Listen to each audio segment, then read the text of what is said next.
আমরা জানি যে অনেকগুলো ব্যাংক অলরেডি রেড জোনে আছে। তো আপনি কি মনে করেন রেড জোনে থাকা ব্যাংকগুলো কি বন্ধ হয়ে যেতে পারে? প্রথমত এই যে রেড জোন বা ইয়েলো জোন বা বা গ্রিন জোন, যেটা আমরা অনেক সোশ্যাল মিডিয়াতে বা কোনো কোনো জায়গায় আমরা দেখি, বিভিন্ন মিডিয়াতে দেখেছি এটি আমরা। কিন্তু এই ধরনের জোন কিন্তু সেন্ট্রাল ব্যাংক অফিসিয়ালি ডিক্লেয়ার করে নাই, এবং সরকারিভাবে এই ধরনের কোনো ব্যাংকের বা ডিক্লারেশন নাই। তো এটি বিভিন্ন সোশ্যাল মিডিয়াতে তারা কোত্থেকে পেয়েছে আমার ঠিক জানা নাই।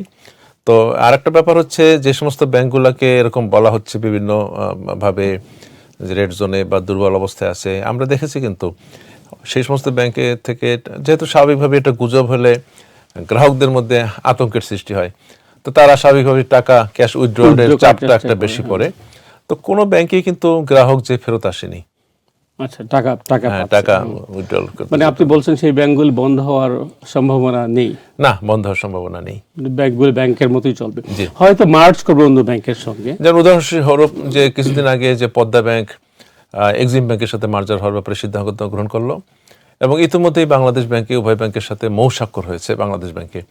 তো সেই মৌ স্বাক্ষর হওয়ার পরেও কিন্তু পদ্মা ব্যাংকের থেকে টাকা উইথড্রলের চাপ ছিল, কিন্তু একজনও কিন্তু টাকা উইথড্রল করতে চেয়ে ফেরত যায় না। এবং এক্ষেত্রে আতঙ্কিত হওয়ার কোনো কারণ নাই, ব্যাংক যেভাবে চলছে সেভাবেই চলবে, এবং বলবো যে ব্যাংকের ফাইন্যান্সিয়াল হেলথ আরও স্ট্রং হলো।